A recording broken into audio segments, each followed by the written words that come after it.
Hello guys, কেমন আছো তোমরা সবাই? আশা করি সবাই খুব ভালো আছে, আমরাও খুব ভালো আছি। আজকে চলে এসেছি তারাপীঠের একটা ছোট্ট মিনি ব্লগ নিয়ে। তো কয়েকদিন ধরে তো তারাপীঠের ব্লগই তোমরা দেখতে পাচ্ছ, তো আগের ভিডিওগুলো তোমরা দেখিয়ে নিয়েছো। আজকে হচ্ছে আমরা পুজো দিতে এসেছি তারাপীঠে। তো সকাল সকাল উঠে দেখো স্নান দান কমপ্লিট করে নিয়েছি। এর আগের দিন রাতে ঘুমটা খুব ভালো হয়েছিল, তাও অত সকালে না ঘুম থেকে একদম উঠতে ইচ্ছে করছে না, কারণ বাড়িতে যেহেতু 7টা-8টা তো বাজেই। আর সেদিনকে তো প্রায় 5টা সাড়ে 5টায় উঠে গেছিলাম। উঠে স্নান দান করে 7টার মধ্যে বেরিয়ে গেছি রুম থেকে। তাও দেখো কত রোদ, মনে হচ্ছে মনে হয় এখন মনে হয় 12টা কি 1টা বাজে এরকম মনে হচ্ছে না, কিন্তু তখন কিন্তু সময় ছিল প্রায় 7টা থেকে 7:30। প্রচুর রোদ উঠে গেছিলো। আর আমরা তারাপীঠে তো যে সময়টা গেছিলাম সেই সময়টা প্রচুর গরম পড়েছিল। তারাপীঠে গরম হলেও কি বলতো, আমাদের সেরকম একটা সমস্যা কিন্তু হয়নি। তো দেখো তারাপীঠে যাচ্ছি। তো তারাপীঠে আসার সময় তো আমার আগাগোড়া ইচ্ছে ছিল যে তারাপীঠে মাকে যখন পুজো দেবো তখন মাকে একটা সুন্দর 108টা ফুলের মালা দিয়ে পুজো দেবো। অনেকে পদ্ম ফুলের মালা দিচ্ছিল, কিন্তু না, মায়ের তো সবথেকে প্রিয় ফুল জবা। তো দেখো পৃথিবীতে তো সবাই ফুল আর বাচ্চা সবাই ভালোবাসে, বলো?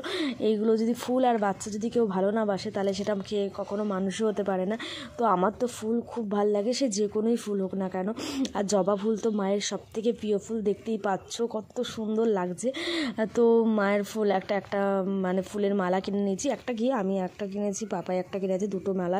আর ঢুকতে ঢুকতে তো প্রচুর মানে দোকানের লোকরা ছেঁকে বেঁকে ধরে যে আমার দোকান থেকে নিন, আরেকজন বলে আমার দোকান থেকে নিন। তোমরা কিন্তু সেই ভুলটা করবা না। যেই পান্ডাকে ধরে তোমরা পুজো দেবে সেই পান্ডার দোকান থেকেই তোমরা সমস্ত জিনিস কিনবে।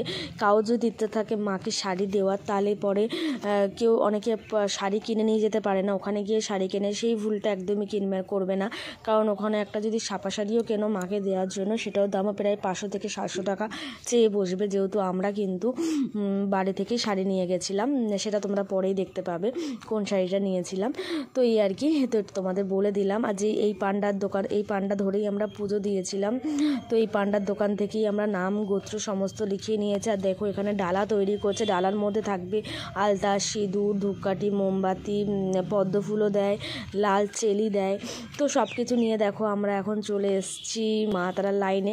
আর মানে পুজো দেওয়ার যে লাইনটায়, তো লাইনে দাঁড়িয়ে রয়েছে। অনেক সময় কি হয়, লাইনে প্রচুর ভিড় হয়। আমরা যেই সময়টা গেছিলাম একেবারেই ফাঁকা ছিল, দেখতে পাচ্ছ কত ফাঁকা।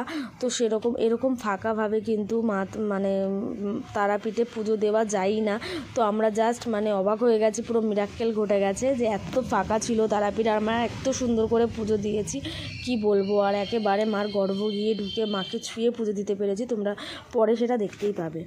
তো এই হচ্ছে আমাদের ফুলের মানে সাজিটা আর কি, মানে যেই ডালাটায় পুজো দেব।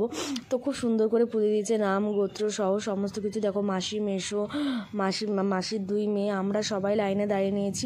তো লাইনে দাঁড়ালে মনে হয় একেবারেই সামনে রয়েছি মা তারা, সেটা কিন্তু একেবারে না, অনেকটা ঘুরে ঘুরে। আর এখন যদিও এই তারাপীঠে প্রচুর মানে মডিফাইড করেছে, আগে এতটা সুন্দর ছিল না, এখন অনেক কিছু মডিফাইড করেছে। তো আমরাও তো একবার গিয়েছিলাম, এত কিছু চেঞ্জ দেখিনি। তো এইবার গিয়ে দেখলাম প্রচুর কিছু চেঞ্জ হয়ে গেছে। তো এই দেখো ভেতরে ভিডিও করে দিচ্ছিলো, যেই পান্ডা আমরা ধরেছিলাম সেই পান্ডাকে বলে দিয়েছিলাম ভিডিও কিন্তু আমাদের করে দিতেই লাগবে। তো দেখতেই পেলে। আর মার মাথায় যে কাপড়টা রয়েছে সেই কাপড়টাই আমি দিয়েছিলাম। তো এখানে এবার বার্গেটিং চলছে, মানে পান্ডা কত টাকা নেবে আর কি, সব কিছু ওদের মিটিয়ে দিলাম। তো কেমন লাগলো ব্লগটা কিন্তু তোমরা অবশ্যই জানিও। নেক্সট ব্লগ খুব তাড়াতাড়ি আসে। চলো বাই।